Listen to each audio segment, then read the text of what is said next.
Let's start with the masterpiece Anti-Fragile by Nassim Nicholas Taleb.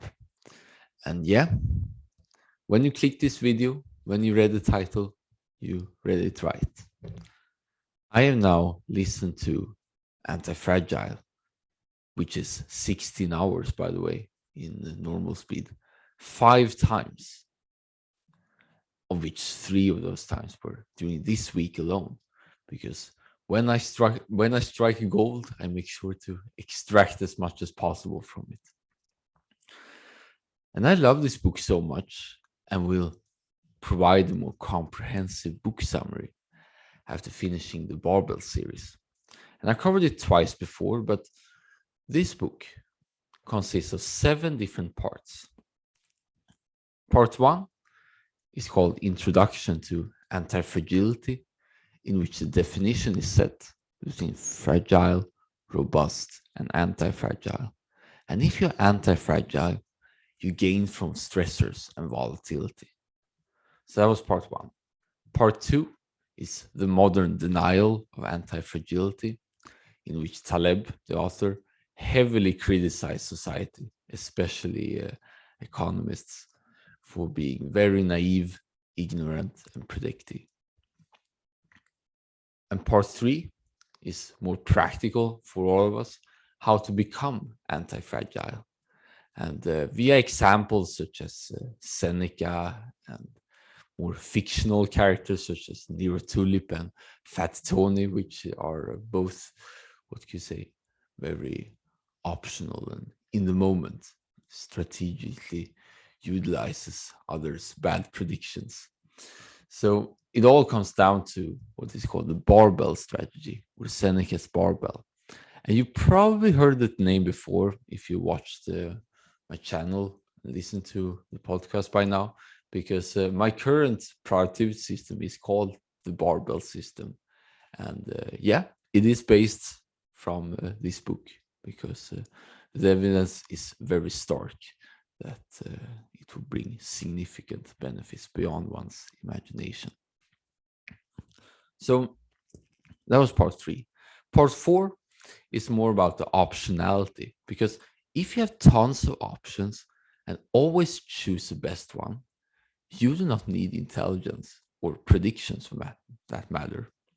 Because if you always choose the best option and learn from it, then you can pretty much do stuff without knowing why and how to do it. So it's more of a, what can you say, trial and error thing, and gaining the best all the time, unconditionally, rather than trying to fixate on a single goal, which is, according to me, the main reason why you should not set goals at all, unless you can really control them, but other systems are better. And this corollary to options here, and I'll link it in the description, about the secret power of having options and choices. So now we covered part 1, part 2, part 3, and part 4. Part 5 out of 7 is called the nonlinear and the nonlinear. And this one is more technical, in which more math statistics and probability is shown to make the claim that you can pretty much calculate what is anti-fragile versus what is fragile. He reveals a formula called Philosopher's Stone for determining that. And you will find it more when I do the book summaries, which one video concerns one part, one episode, one part. Part 6 is called Via Negativa. The best way to improve, and Taleb gives many, many examples across multiple domains, is to remove, not do bad things as much as possible. You should also, thanks to the Lindy effect, stick to methods that survive time, because anything that survived time means that it has evolved, it has become stronger. So therefore, you should pay special attention to that. And lastly, part 7 is more ethical. It's called Skin in the Game. And it is very unethical to have all upsides on the expense of others' downside. For instance, bankers versus taxpayers. So instead, you should really have something to lose if you are making bold actions and predictions. So this is why entrepreneurs, for example, are more honored than, for instance, corporate executives, because they really had scars during their development, which shows that they had skin in the game. So that was a little bit longer coverage of Anti-Fragile, and 7 episodes will alone dedicate to this book because there's so much to talk about. And even if I've done these 7, I think that I still will miss a lot of subtleties. So in the meantime, please check out the link in the description. Then we get to a documentary of Mr. Beast behind the scene. And Jimmy Donaldson, as he's called, is the main creator behind the insanely successful YouTube channel Mr. Beast with over 90 million subs. And this documentary vividly shows his life story, how Mr. Beast grew so fast, which, by the way, happened after 6 years. So it was like nothing happened for a while and suddenly. So this is the main takeaway for everyone here who's listening right now, that growth is most often non-linear.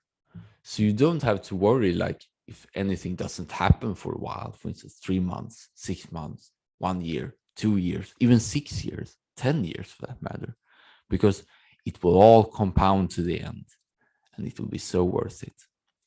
So that is also one reason. And now I'm really going off a tangent here, but I just want to point out that it is also one reason why goals can be destructive.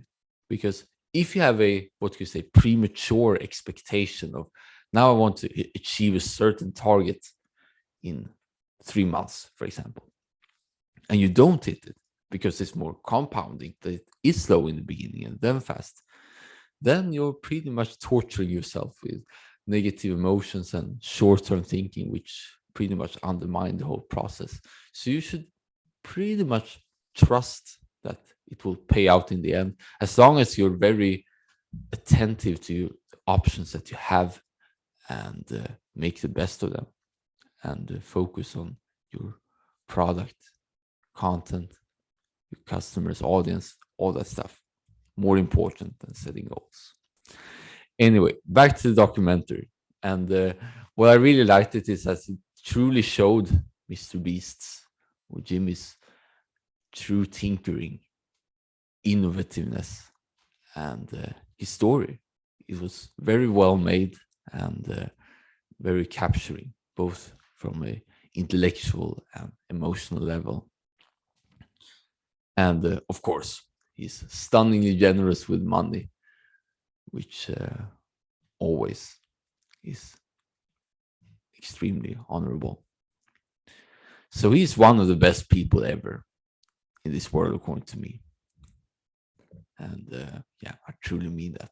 And if you watch his videos, you'll probably think that too.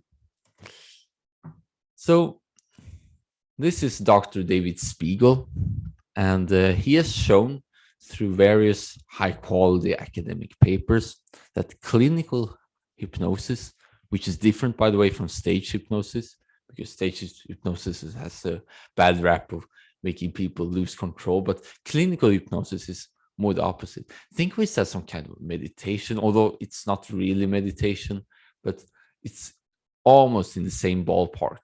So it's not really it's not woo-woo at all. It's more of a clinical treatment.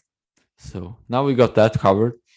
We can say that hypnosis had an outstanding effect on pain, anxiety, mental, physical health, etc. And Spiegel provides a solid understanding on it and its history and what it can do in this guest appearance on the magnificent Huberman Lab podcast. And he's also the founder of the current app for iOS called Reverie, which I'll link in the description. And it is an app which at the time was free, but now it's more subscription based. But there is a 7-day free trial if you want to check it out. And it contains several hypnosis exercises to alleviate pain, focus better, sleep faster, etc. And I tried this app myself because I'm very interested in all of that. And the results were very cool to experience. I really liked it. Lastly, I want to salute a at the moment of this recording, small YouTuber who has produced over 250 episodes, one per day, kind of like me. And he gives a great commentary, Joe Webbe is his name, and perspective on various self-improvement and career advice out there from many greats, including Tim Ferriss, Nassim Taleb, Naval Ravikant, etc. So if you're looking for a extremely, what could you say, underrated, very underrated curator of what is out there, I recommend that you check him out.